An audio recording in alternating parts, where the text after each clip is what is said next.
Hello दोस्तों, तो कैसे आप लोग? उम्मीद करता हूँ कि आप लोग बहुत ही अच्छे होंगे। आज हम इस वीडियो में बात करने वाले कंप्यूटर से रिलेटेड जितने भी इंपॉर्टेंट क्वेश्चंस होंगे इस वीडियो में पूरे करेंगे जितना तक हो सके। तो चलिए फर्स्ट क्वेश्चन की तरफ चलते हैं बिना टाइम वेस्ट किए हुए। एक में दिया गया है प्रोटोकॉल का मणिकरण कौन करता है। ए में दिया गया कंप्यूटर इंजीनियर्स, और बी में है इंटरनेट इंजीनियर्स, और सी में है प्रोटोकॉल ऑफिसर, और डी में है इनमें से कोई नहीं। तो इसका राइट आंसर जैसा कि आप लोग डिस्प्ले पर देख रहे होंगे, इसका राइट आंसर हो जाएगा बी नंबर, यानी इंटरनेट इंजीनियर्स टास्क फोर्स इसका राइट आंसर हो जाएगा। तो चलिए नेक्स्ट क्वेश्चन की तरफ चलते हैं, इसे अच्छी तरह से याद कर लीजिएगा। अगला क्वेश्चन जैसे कि आप लोग देख रहे होंगे कि कंप्यूटर में प्रयुक्त आईसी चिप जो बनी होती है वो क्या चीज़ की कौन सी धातु से बनी होती है। ए में दिया गया है सिलिकॉन, बी में है पर्न, और सी में है क्रोमियम, और डी में स्वर्ण। तो इसका राइट आंसर मेरा हो जाएगा ए नंबर, यानी सिलिकॉन का बना रहता है। तो चलिए नेक्स्ट क्वेश्चन की तरफ चलते हैं।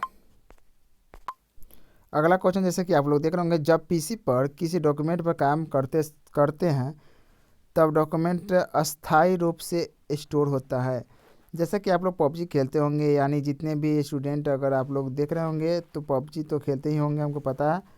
बट आपको पबजी खेलते समय आपको पता रहता है कि मतलब पबजी जब काम करते रहते हैं, पबजी पर गेम खेलते रहते हैं, तो वो हमारा क्या चीज़ पे काम करते रहता है, रोम पे या रैम पे या सीपीयू पे। तो आप लोग को ऑप्शन बताना है, इसका राइट आंसर हो जाएगा ए नंबर, यानी रैम पे काम करते रहती है। ठीक है, रैम पे मेरा जोर पड़ता है, इसलिए तो आप लोग 6 GB या 8 GB के करीब में फ़ोन लेते हैं ताकि हम अच्छी तरह से खेल सकते हैं। तो वैसे ही जब पीसी पे जैसे कोई भी डॉक्यूमेंट पर काम करते हैं तो डॉक्यूमेंट अस्थायी रूप से स्टोर होती रहती है रैम पे। ठीक है, तो इसे अच्छी तरह से याद कर लीजिएगा। चलिए नेक्स्ट क्वेश्चन की तरफ चलते हैं।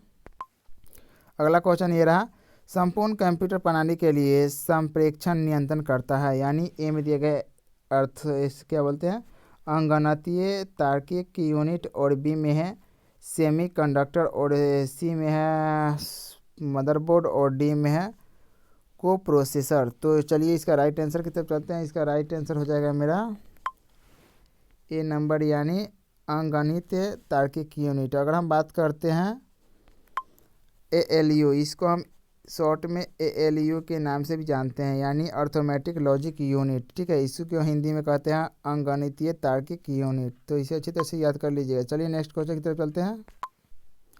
अगला क्वेश्चन, उस नेटवर्क का नाम क्या है जो केवल कॉलेज परिसर पे सीमित होता है। यानी करीबन वो 100 से 200 की मतलब मीटर के अंदर में फैला रहता है। जैसे कि आपको बताना है, एक ए में दिया गया इंटरनेट, और बी में है बाइट प्रेसिशन नेटवर्क, और सी में है कैंपस एरिया नेटवर्क, और डी में है एक्सट्रेनेट। तो इसका राइट आंसर हो जाएगा जैसा कि आप लोग देख रहे होंगे हमारा C number, campus area network. ठीक है, इसको हम लोग LAN लैन भी कहते हैं।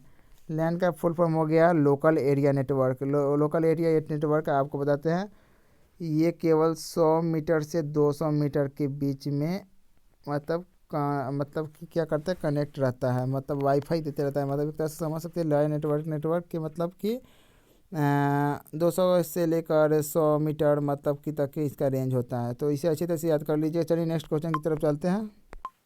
अगला क्वेश्चन, पोस्ट का पूर्ण रूप क्या है, मतलब पोस्ट का फुल फॉर्म क्या होता है। ए में दिया गया पावर ऑन सेल्फ टेक्स्ट, और बी में प्रोग्राम ऑन सेल्फ टेक्स्ट, और सी में पावर ऑन सिस्टम टेक्स्ट, और डी में program on self system text sorry.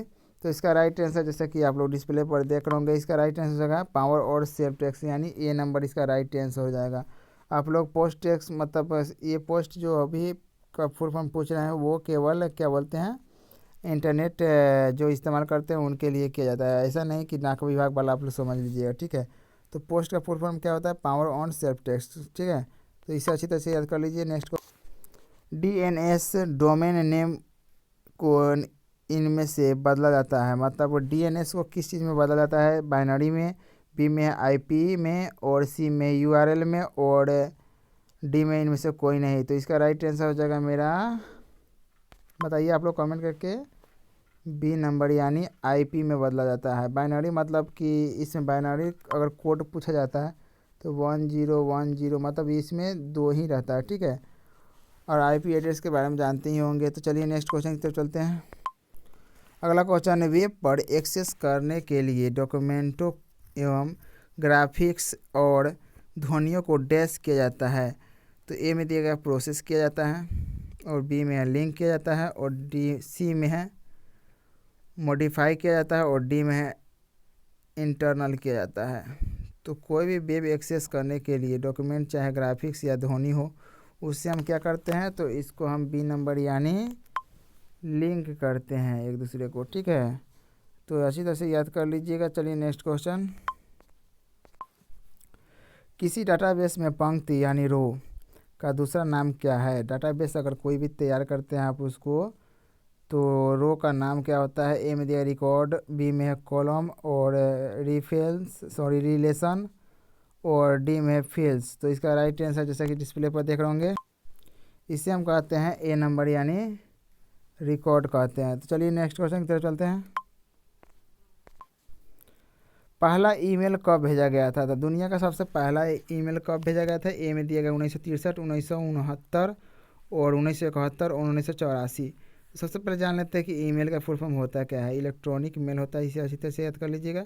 तो सबसे पहले जो ईमेल भेजा गया था वो है मेरा, बताइए, सी नंबर यानी 1971 में भेजा गया था।